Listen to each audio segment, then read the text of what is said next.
Hey there gang, welcome back to the channel. So today I wanted to do something that's a little bit different, but also a little bit familiar. As I mentioned on one of my past two videos, I have done movie rankings, video game rankings, character rankings, stuff of that nature on my main channel, Player Display, under the Pod Guy podcast playlist. So if you want to see more extensive rankings and things of the like, you can go check those out.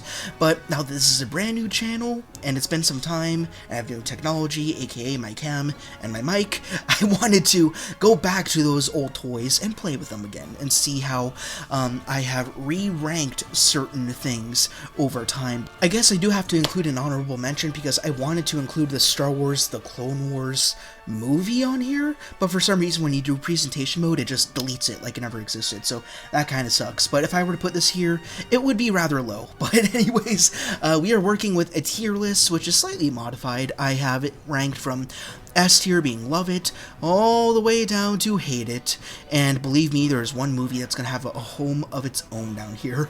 As for the core movies down here, I guess we're going to be ranking the, 11 live-action Star Wars movies that we've gotten since '77. So, yeah, and this is going to be a lot faster than the hour-plus one that I did on my Player Display channel. This is going to be like 30 minutes, maybe less. So, anyways, I'm just going to rank them solely based on preference. If your ranking's different, let me know what yours would look like in the comments. And because your favorite movie is not one of my favorites, that's okay. Actually, I respect you all the more for it. That means you're able to see something in those movies that I can't. And that just means that there's more beauty in the world that I'm not aware of. So, see? We can all get along. It's fine. So, anyways, let's start off the list. It looks like these movies are ranked in a totally random order. I think that'll make it even more fun. So, again, doing this solely based on preference and which ones I like to see the most. So, first one we have is Episode 9, The Rise of Skywalker, the latest but not so much greatest movie that we've seen in Star Wars. This is a case of one of those movies that is so empirically bad that it loops all the way back to just being good, if not hilarious. And I think this absolutely fits in that category. Somehow Palpatine returned, which is such a cop-out for this horrible trilogy to take. It had some promise in the beginning, but at the end, my expectations were so low. I'm like, alright, anything that they give me that's at the very least fun, I'll take it. It'll be fine.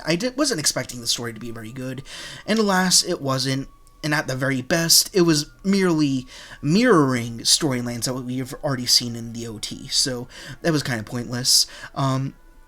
And it was just full of weird plot holes. Like, the biggest thing for me, this is obviously going to be a spoiler-filled tier list, but my biggest issue is you had the First Order being the main antagonistic force in the new trilogy. Then you had the Final Order, this secret group that's been building on Exegol for who knows how long. So, you have the Resistance and friends. They go defeat the Final Order, and then they come back to the main galaxy, and they're like, hooray, the day is saved, the threat is gone. But the First Order still exists. The First Order troopers didn't become the Final Order troopers. They were totally separate people.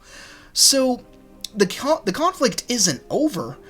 Just because you killed Snoke and you killed the Emperor and Hux was killed because he was the spy, apparently, doesn't mean that the First Order is eradicated. Maybe they gotta shuffle around their assets a bit, but the threat is still there. So, this movie isn't really conclusive at all, in my opinion. And then also you got the whole thing with Rey suddenly being a Palpatine. I feel like that could have been interesting, except that was totally fueled by fan theories. Like, that is the biggest issue with this trilogy. Odds are I'll say this again, but at least for now I'll say it once. There was no plan at all with this trilogy, and it showed. The directors kept changing, the story kept morphing, and as a result of that, you can have fun with these movies, and there are some aesthetic notes in each of them that I do enjoy, but man oh man, the story is just a flaming pile of crap. So, as The Rise of Skywalker, where would I put it? Again, I don't want to spend too much time on each movie. Again, at the very bottom we have hate it. I wouldn't say I hate this movie. I do enjoy watching it, I'll be honest with you. Even though I know it's bad. but I enjoy it really wacky and silly aspects. And it is a fun movie, but I wouldn't be able to call it a good movie. So I think I will drop this in fine, the C tier. I couldn't really think of a name for a D tier, so I just went right to F. So that's my grading system here. I guess that's so that way we can have the heralded S tier that every tier list should have. Speaking of S tier, here we have Rogue One, a Star Wars story. So, Force Awakens happened, and I was a little mixed on it when it first came out in theaters, more on that later, of course. Then Rogue One happened. Of all the movies that I've seen in theaters theatrically, being the 3D release of Phantom Menace, and then everything Disney era, Rogue One is the only one that I walked out of the theater totally uncompromised, saying, yeah, that was a good movie, and it was excellent.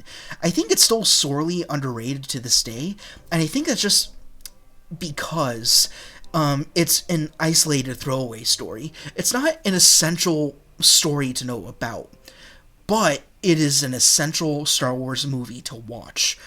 The direction and the pacing, I think, are excellent. I think a lot of people rag on the pacing because it's a little slow at first, because it spends so much time building up the exposition and the characters, and then it heaves ho into the action. But the same can kind of be said about the OT a little bit. I think the very first movie, Star Wars, not New Hope, it's just Star Wars, which, again, we'll talk about later, it did start out being a little bit more methodical, focusing more on the world building and things of that nature. With Rogue One, you didn't need a world build necessarily, but you were being given a whole new smorgasbord of characters, all with different perspectives and origins and objectives. And you need to know all of that, which makes it all the more important when none of them survive the day.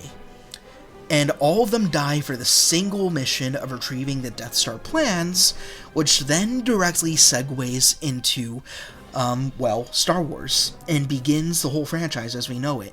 And it did it in such a seamless manner. This was a beautifully planned film, and it's so rewatchable, especially if you love the original trilogy. Then you get to pick up on little notes that sparked off in Rogue One, and then immediately trailed in to Star Wars, which is, I think, really cool.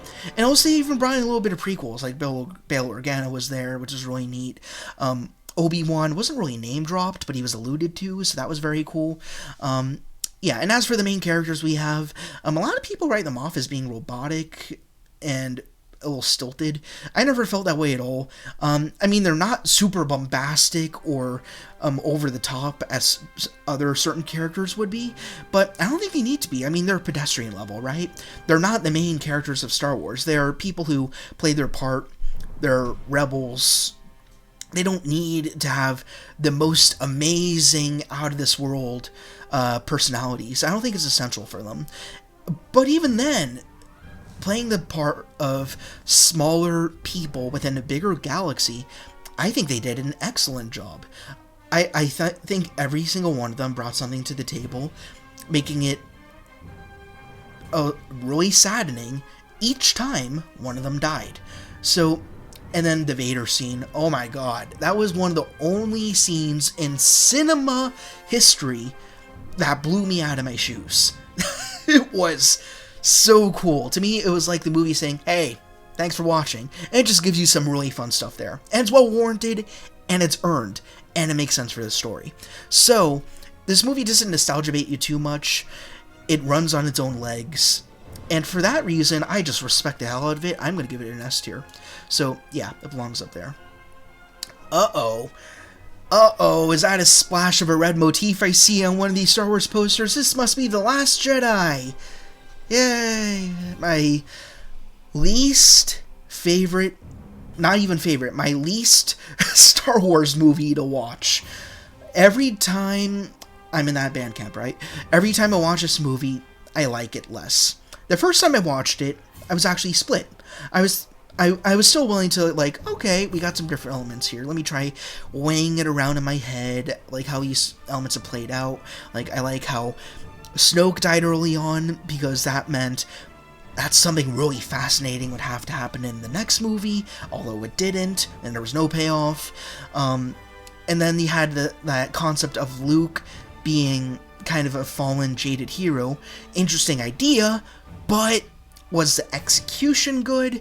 And ultimately, at the end of it all, especially given Rise of Skywalker and how they tied up loose ends, I can't give this movie any ease. I think this is a poorly crafted movie. I mean, maybe it's well crafted, but because it's sandwiched between two, not necessarily better movies, well, one certainly better, but because it's sandwiched between two movies which are trying to do something totally different, this movie sticks out like a sore thumb, and it betrays its very own trilogy. Like, it basically feels like, I mean, it's exactly what it is, where there's two universes playing out in the sequel trilogy. You get a glimpse of the beginning and the end of one universe, and then you get a glimpse of the middle of another universe. And that's because it was J.J. Abrams, then it was Rian Johnson, and then it was J.J. Abrams. So when you do that, and there's no coordination between those directors, then of course it's going to be totally broken and strange and feeling like it's written by AI, how clunky it was. And that's a thing. I guess it wasn't a clunky movie. It tried to make linear sense, but it kept falling back on the trope of defying expectations. Do it once in a while, once or twice in a movie, fine. Actually, that can make a movie fantastic. But if you do it every single corner of every single arc, it just gets tiresome. You don't know what to believe in. You don't know what characters to trust. And it just becomes really obnoxious and mean of a film. And it did have some good moments. Like, I really loved the Praetorian Guard fight. I thought that was very well choreographed. I thought it was very beautiful to look at. It's a very beautiful movie to watch, is the thing. It looks great. But the story it's telling, oh god, there were so many missteps. And not that I ever expect a movie to directly be in accordance with what I'm hoping for. I expect a movie to challenge me, to bring in new ideas. This movie did that, but at the cost of destroying my previous understanding of every single Star Wars movie I've already watched. And that's not good. That's not constructive. A sequel should always be constructive. It should always be adding more instead of just replacing everything. And that's what Disney does. They like replacing instead of giving you more stuff on top of something pre-existing that was already fine. So, yeah, I don't, like, even if I'm rewatching all the movies, I will literally skip over Last Jedi, because I watched it enough, I feel like I get it. I really don't like Last Jedi. I drop that in F tier easily. There's no question about it in my mind. Again, if you enjoy the movie, props to you. I'm happy for you. Obviously, you see something in the movie that I don't. And that's a good thing. It's good to have different types of viewers out there. But yeah, I don't enjoy Last Jedi. That takes us into The Force Awakens, and this is an oddball one, because the first time I saw it, I was like, I don't know, it's a little different, the humor's a little hammy, and the story a little too similar to New Hope / just Star Wars, right? We've had the conversation already. And then I warmed up to it, and I started to enjoy it a little more. I'm like, hey, this is a fun little sci-fi adventure at the end of the day. But then Last Jedi happened, and then The Rise of Skywalker happened.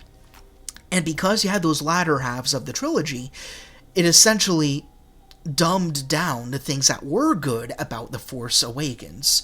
So the movie became worse as a result of outside interference.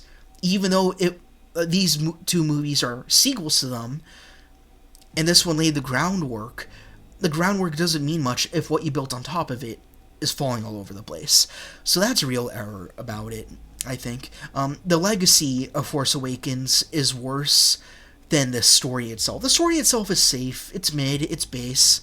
And again, it's a fun movie to watch. I think, in terms of enjoyment, I would put it on par with Rise of Skywalker. I like watching it. I like the characters overall.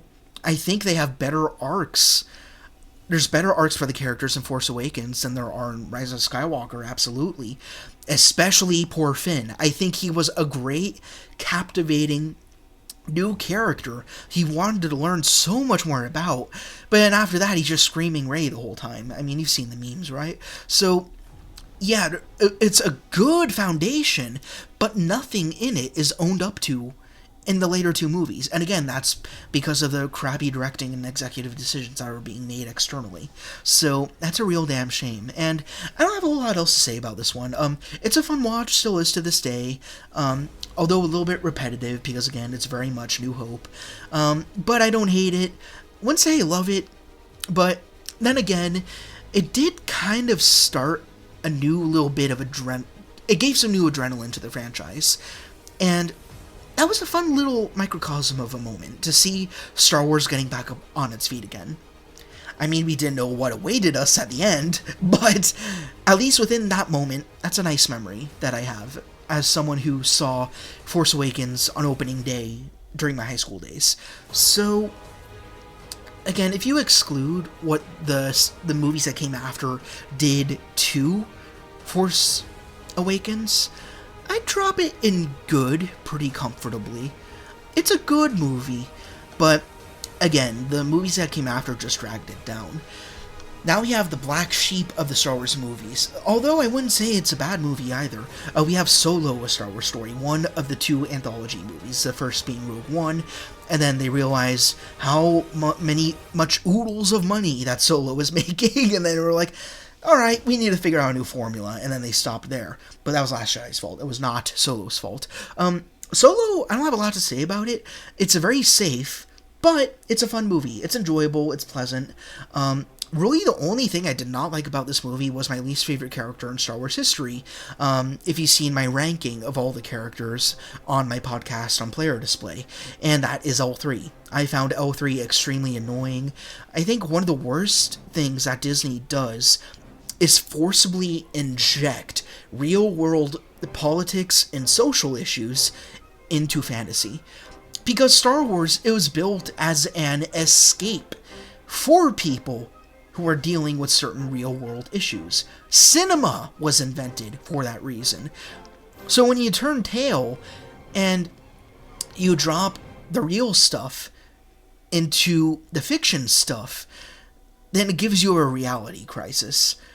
And it totally destroys the immersion. So I dock a lot of points from this. Well, not a lot of points, not a huge amount, but a certain amount of points from this movie just because L3 is there. And plot-wise, she doesn't add much. Character-wise, she certainly does not add much at all. So that part super sucks. However, I do enjoy the rest of the plot. I mean, it's not a super memorable plot. It's kind of just there. But it's compelling enough. I mean, I do like... here, you do have a good subversion of expectations, where you have Enfys Nest, who's, I think, is one of the most underrated antagonists, not quite villains, of Star Wars. I found her really interesting. I wish we would have gotten more from her if this movie got more fanfare. At the beginning, we're set to expect that she's something of like a terrorist or a pirate, and she's trying to raid all the quaxium that she can, when in fact she's trying to steal it from the people who are trying to get it, so that way other worlds can be protected. She's like a proto-rebellion, if you will. So she was really compelling, and then that kind of planted the seeds for Han, so he would have a little bit more of a morality going forward, and perhaps that would have informed his decisions in the OT. So it's not a necessary movie, it's very skippable, but it's a movie where, like, if you want to watch it, hey, go check it out, it's a pretty good time. So this one I would also drop into good, but I don't think it's as necessary as Force Awakens. Quality-wise, we could sit here all day talking about it, but I think they're pretty balanced. I think you give Force Awakens a slight edge just because it is more important, because it is part of the sequel trilogy, even though I do consider it all just glorified fanfiction. But yeah, Solo is less important and less memorable than Force Awakens. Now we go to the big boy, The Empire Strikes Back. I know I'm going to enrage a lot of people in saying this. This is a great movie, but it's my least favorite of the original trilogy. And again, I'm an original trilogy guy. I love the first one, Star Wars or New Hope, because of how wildly creative it was. I love Return of the Jedi because you have the best villain arc, I think, in cinematic history, where the villain turns face and has that one little moment to be the hero again. But in The Empire Strikes Back, again, there's nothing at all wrong with it. It's kind of the middle point between these two stories. I mean, it's the middle of the trilogy, of course it is. But I do feel like the thing that makes Star Wars is its creativity. In this movie, you get that. I mean, you get Hoth, and you get the Walkers, you get Yoda, who's a mainstay, and then you get Bespin and Cloud City. All that's really good. I think the creativity and the world building in Star Wars is so important, and I feel like you didn't get quite as much of it in Empire Strikes Back. That being said, where this movie is great is a continuation of Luke Skywalker's arc, running into Yoda. He plays off as a total goof at first to test him and his patience, and I think that was excellent. They did that perfectly well. And you know, this is another interesting story of behind the scenes. Like, they didn't plan for Vader to be Luke's father at all. That was a new revelation that George Lucas had after the success of New Hope, which was, again, just Star Wars at the time. I know I keep bragging on that, I'm being a little bit of a purist here, but, I mean, at this point, it's just called Star Wars. And then they rebranded it later, I suppose, in the marketing. But yeah, like, this is one of those few cases where you go back to the script and change it up to add, not change, but add something to a pre-existing story. You don't need to revise New Hope in order for Empire Strikes Back to function, given that big plot twist. That being said, that plot twist never really affected me, because it was always just matter of fact. It was already part of the public lexicon. Everyone already kind of knew that. So it was never a huge, big surprise to me. So that's why this movie loses me a little bit. Just because I already know the plot beats so well. And obviously the plot twist never shocked me. I wish it did. I mean, there are a few movies I could mention on one hand, I could count on one hand, that did shock me with the plot twist, but sadly, Empire Strikes Back wasn't one of them, so I wish that could have been different. But, you know, when you're born as a 99 kid, there's only so much you can control. There's so many movies I wish I could have seen during the 80s, 90s, but I wasn't there. What can you do? But all that being said, it's still a great movie. I mean, I know it sounds like I was dogging this movie down. It's still great. It's basically perfect. I can't think of anything I'd change in it. I maybe just add some more aliens and droids. That's about it, though. Otherwise, it is a very solid movie, and it's considered to be one of the best sequels of all time for good reason. Now you move on to The Phantom Menace. You could liken this as the original Last Jedi, if you will. A movie that really pissed off audiences. That being said, I grew up with the generation that was getting the prequels. I'm not a huge prequel guy. I have friends who really love the prequels, who really love the clones. I mean, there's no clones in this movie, not yet. But that being said, I don't hate the prequels either. I do think there's here's the difference between the sequels and the prequels. I think the sequels had a terrible story, but at least the acting was a little bit more competent. It was visually more competent. And then you have the prequel trilogy, where visually it relied a little too heavily on dated CGI. The acting certainly could have been better, but I think the story was excellent throughout the prequel trilogy. I think it was very well thought out. You just needed more heads in the creative room to bounce ideas off of George Lucas a little bit. I think the weakness of the prequels is that George Lucas had full control, and he didn't really have anyone to counter him or keep him in check from making certain pacing or character decisions. So, that being said, Phantom Menace it definitely does suffer from those issues. But again, I think the story is solid. Not essential, but it works. I don't think the acting is particularly bad in this movie. And it's kind of a throwaway adventure. I think you could consider this as being one of the Star Wars story movies. It's not a movie that you have to watch to understand the character of Anakin. I mean, it helps to know that he was a slave kid in the past, but then again, that gets mentioned in Attack of the Clones anyways, so you don't have to watch Phantom Menace. Then again, you could also complain that Darth Maul, he's built up to be this really scary, imposing badass, which he is, but then he kind of just gets cut down, and that's kind of a little strange. But then again, it kind of goes back to the theme of Palpatine going through apprentices like candy, and then Darth Vader is subject to that eventually by the end of this trilogy, and he becomes part of that pattern. So that there is some poetry to be found there. It rhymes, but yeah, not a whole lot else to discuss on this one. I enjoy the prequels. They definitely have problems, which I acknowledge, but I do like to watch them, and they're very nostalgic for me. I mean, I love the soundtrack. The visuals aren't the worst thing ever. I mean, they certainly could be improved, wish that there would have been more practical stuff, personally. But yeah, this movie, I'd say story-wise, it's more unique than Force Awakens, and more essential than Solo. But could I say it's great, like Empire Strikes Back? I don't think I could say that. So I'm going to give it the good tier.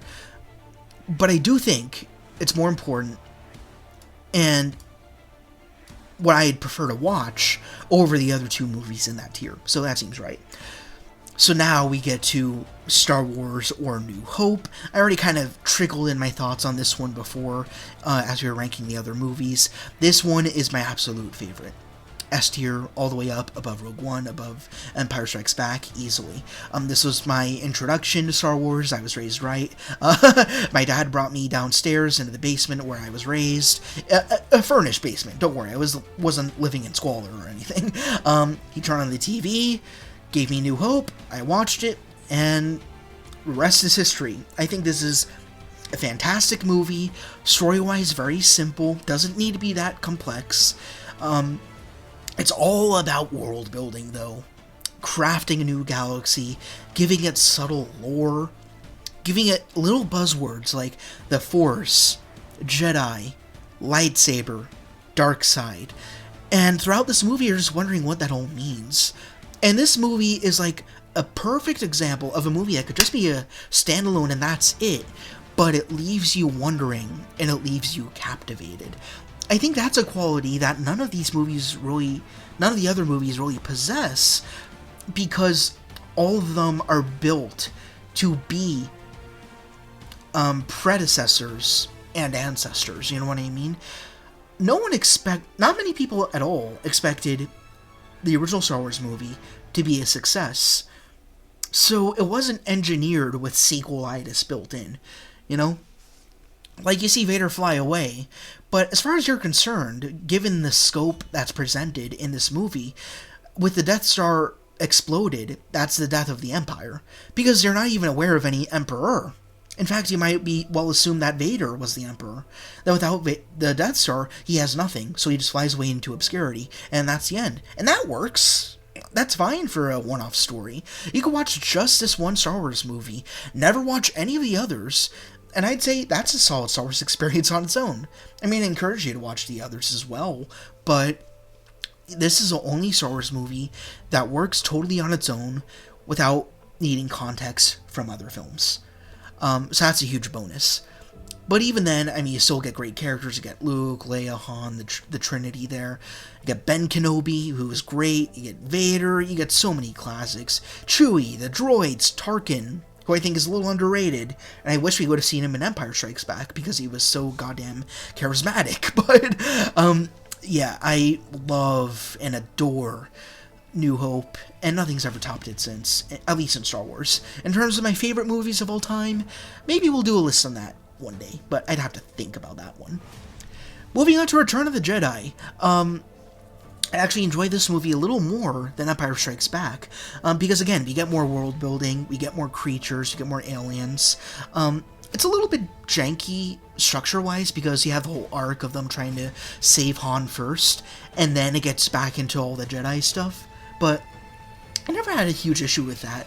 I think it's an important plot point to address. You had one of the biggest heroes of what's now a trilogy, and I'm not just going to leave him frozen out there somewhere in space. I mean, the whole reason why Han was put in carbonite is because Harrison Ford wanted out initially, but then I guess he changed his mind because money, and he wanted an extension of his house. But yeah, the way that they handled that was really good. And I think it was such a good way of showing Luke's newfound composure on behalf of his training with Yoda and potentially Ben Kenobi's spirit and all that. So I thought that was a really good reintroduction to Luke, this time as an almost fully fledged Jedi. So the introduction was great. Then everything after that I have no issue with. You have Endor and the Ewoks. I know that was the first time Star Wars got a little controversial. Like, they're too cute for Star Wars. But for me, I've never had an issue with Ewoks. That might just be because of when I was born. But when you really think about the lore, firstly, they're really cute. But it's a galaxy far, far away. There's going to be ugly creatures. There's going to be creatures that look remotely human. And there's going to be cute creatures as well. Doesn't mean that they're more or less intelligent than the rest, they just happen to be cute. Because of evolution or what planet they're on or whatever. And one thing I also know from Star Wars lore, this doesn't necessarily improve the movie on its own isolated merits. But one thing I do know about the Ewoks is they are used to taking down really tall gargantuan beasts with their own version of technologies, like swinging logs and stuff like that. So when the walkers came in, they were already prepared for them. They already knew what to do. So a little fun fact for you there. But yeah, that can be a plot hole if you don't have that knowledge. How were the Ewoks so well equipped against the Empire? But that being said, I still love that idea of nature versus technology, and this is one of those first prime examples of that, and I think it was played off really well. It was really exciting, it was very thrilling, and then easily the best part of this movie, as I mentioned before, was Vader's redemption. That was beautifully done, wouldn't change a thing, wouldn't have prolonged his time on the light side anymore. I think it was done excellently. I wish they didn't corrupt that scene with the added in no dub in the Disney Plus or Disney era version of the movie. Because I gotta keep changing what's already good. Disney loves breaking things that don't need to be fixed, but we've already had that conversation. So this is a great movie. And I'd put it right above Empire. Come on. There we go. But yeah, honestly, the S category and the A category, they could intermingle a bit. I mean, I really shouldn't be segregating two of the OT movies from the highest tier. But if I were to just like watch one movie alone, I think New Hope and Rogue One would be one of those movies. Lastly, we got two prequels here. We have Attack of the Clones, which is usually considered to be the worst. I don't think it's the worst. I think it has some of the worst qualities that Star Wars movies can have, being the acting and pacing. But at the same time, I always thought of it as sort of a good detective story. I mean, it plays out slow, but it almost gives it like a film noir sort of thing, at least on Obi-Wan's side quest, if you will. He and Anakin are after Zam Wesell, that bounty hunter. Then she gets that saber dart in her neck, and then Obi-Wan uses that clue to figure out where their dart came from. Then he discovers the clones. Then he discovers Jango Fett. Then he's captured by Count Dooku. So I like that. It's sort of showing you. This is like one of those movies that show you what a Jedi actually does. Not what a Jedi does after Order 66, in that they need to survive, they need to bring back the Order and defeat the Sith. This was during a point in time where no one was aware that the Sith were active. Well, they knew about Maul, so I retract that. But they weren't aware that there was a big-time Emperor. At least not everybody was. But As for their basic, normal, everyday duties, they're just the police of the galaxy. And they want to preserve justice, they want to keep people from dying. So that's what Obi-Wan does. He goes out on this pretty simple little quest to figure out why were people trying to kill Padme, and he uncovers this huge army. And then again, I get a little bit confused as to how the Jedi weren't really questioning the creation of the army or its legitimacy. If they had, then maybe that wouldn't have led to their downfall, but yeah, so again, it's a little wishy-washy story-wise, but overall, I like what they did. I guess last thing worth talking about is the Anakin and Padme stuff. Acting is atrocious, we all know that, except for when Anakin kills the Sand People. I think that was done very well. He says that he should be better than this. That was an excellent moment. But as for the romantic Oshi-Goshi stuff, that is not George Lucas's forte. Absolutely not. Again, somebody else should have been there to look over the script and say, well, you should probably change this, or, well, you should get somebody else to help you out in this department. Like he did in the OT. He had his wife at the time to help him out with certain ideas. But, yeah, and also I think this is the worst looking Star Wars movie. There was nothing practical, barely anything practical. And this was the CGI at its worst. Worse than Phantom Menace, I think. But that being said, I don't hate this movie. I actually enjoy watching it. I like the slow burn. I like picking up new details in this movie, because it is full of details, which might be a little much for some folks out there. I mean, with like the Senate hearings and all that. But for me, I'm okay with it. It gives you more insight into the galaxy and why there are Star Wars at all. So, and that might not be what everyone wants to see, but if you're like a Star Wars junkie like I am, those are important details to have in mind. Why are these wars happening? What sides are there? And why are they fighting? So, yeah, I don't think this movie is as competently made as any movies in the OT. I don't think it's as strong as Phantom Menace. It doesn't quite have the same nostalgia for me either. But, again, I think it's a better story than Force Awakens. So I'm going to drop it in the good category between Force Awakens and Phantom Menace. Now, the last one we have here is Revenge of the Sith. Easily the best prequel. And a lot of people in my generation say it's the best Star Wars movie ever done. I don't agree with that, personally. I think it's got some of the best qualities that we've seen in a Star Wars movie, in terms of pacing, in terms of storytelling. The storytelling's really good here. I think the only area where it suffers is...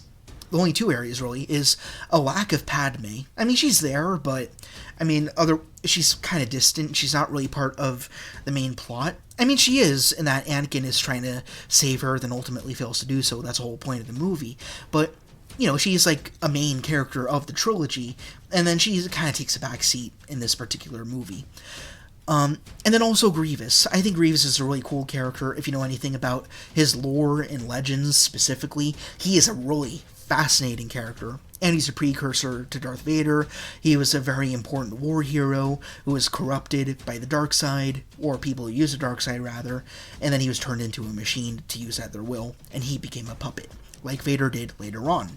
So, but that being said, General Grievous is kind of shoehorned in. He kind of just appeared. So if you haven't watched a Clone Wars TV show or a movie, or didn't know the rest of the lore, then he feels kind of just dropped in there out of nowhere, which can also be said about Maul, and could also be said about Dooku. So, again, there's some narrative points that don't really work 100% with the movies on their own. They need to be supplemented by the TV that we've seen since then, and the books, and the comics, and whatever have you, and the video games, too. But, otherwise... I forgot to mention the music. I haven't mentioned it much anyways. John Williams goes all the way with this movie, especially with Order 66 and the Battle of the Heroes. So that really that alone makes this movie a lot better than it has any right to be, I think. But the movie on its own still has its own merits. Like, you got Anakin and Obi-Wan. For half the movie, they're still buddies, and Anakin's trying to be a better Jedi, but he's then kind of stripped of his merits. Not stripped of his merits, he's not given merit, rather. He's not given the title of Master. And that's another thing that teeters him over to the dark, teeters him towards disillusionment with the Jedi. And he is kind of right. He's partially correct in a lot of what he's saying towards the end of the movie. But yeah, it's just a movie that's, once again, kind of continues that slow burn that we've been seeing in Attack of the Clones. But here's where it hits that critical moment, right? This is like everyone says that, at least as far as the timeline is concerned, for those of you who don't know, there's a unique timeline for Star Wars, a unique way that the years are chronicled. So there's before the Battle of Yavin, BBY, and then ABY being after the Battle of Yavin. The Battle of Yavin was the destruction of the first Death Star, so the very first Star Wars movie. In my humble opinion, that 0 year should have been Order 66, when the Jedi are purged. So you have the back of the timeline where the Jedi are thriving, they're everywhere, they're doing good things. Then you have the other half of the timeline where the Jedi are purged. I think that would make more sense, given now that we have all these movies that we do. But obviously, if you're focusing on the chronology of how these movies came out, yeah, it makes sense that New Hope would be the epicenter of the timeline. But this movie, Revenge of the Sith, is so important because it had Order 66. It showed the climax of Palpatine's rise to power and how he was able to orchestrate like every little element of the galaxy to just fall into his lap, have his enemies destroyed, like all of that in basically the course of, I know everyone's on a different planet at this point, but basically in the span of a single day, he got everything that he wanted. He got his new apprentice, all the Jedi were wiped out, the Trade Federation is a memory. He was able to do all that. Palpatine, I think, is the best part of this movie, best character of this movie. And there are a lot of other great qualities of it that I'm not touching on. But basically, I'll leave it at this. This movie did such a good job story-wise, forget execution. It was such a good story that it informed directly other Star Wars properties afterwards. You see Order 66 portrayed in different medium. You see it in the TV shows in The Bad Batch. And also in the Clone Wars show when it got Season 7. You saw it again in the Jedi Fallen Order video game. It became such a critical moment in the Star Wars mythos that people wanted to retell it from different perspectives. And I find that really fascinating. So, is this one of the best movies in Star Wars? I think so. Though it still has its flaws.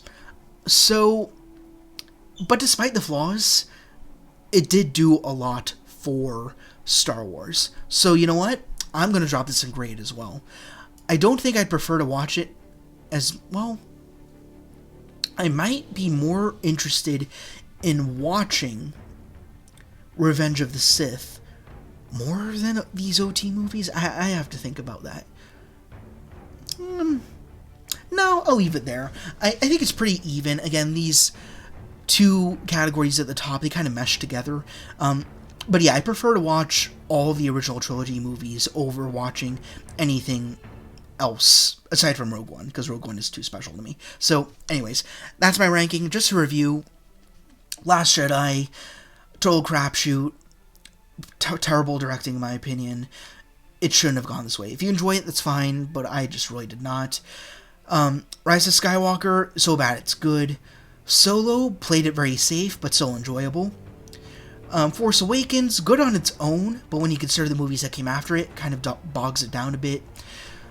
Attack of the Clones, really good narrative, although maybe a little bit too slow for its own good. Phantom Menace, a lot of good nostalgia in there with the score and everything, and I think it's just a good, isolated Star Wars story. Revenge of the Sith, Order 66, need I say more? Empire Strikes Back, you see Luke's continuation of his the continuation of his journey as a hero. There we go.